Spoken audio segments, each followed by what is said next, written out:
Hey, it's Shane Boyle in the agency. I've got a very exciting 2-bed, 1-bath with washer dryer in unit and the biggest rooftop terrace you'll see in all of the Upper West Side. It's on 85th Street, one of my favorite streets between Columbus and Central Park West, surrounded by beautiful brownstones. Let's check it out. Welcome to number 9. Right above me, we've got an amazing skylight which then takes in tons of natural light. And if you know anything about me, you know I love these iconic red brick walls. This one is beautiful, adds tons of character to the apartment. Big living room, over 11'5" ceilings, and opens up to the great kitchen. Underneath here, you got storage, which is awesome. Nice breakfast bar for a couple of bar stools. This is polished marble, which is beautiful. All brand new appliances, tons of cabinets, great kitchen.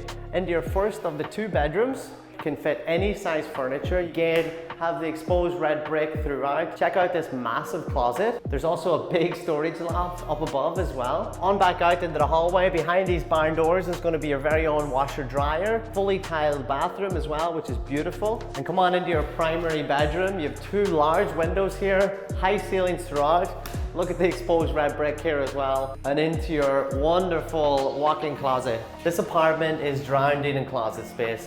You got a nice window here as well, storage loft up above. I've saved the very best for last. We have a massive private rooftop upstairs. Check out this beautiful, almost 850 square foot private rooftop terrace, New York City iconic living. I'm Shane Boyle at the agency. Can't wait to show you.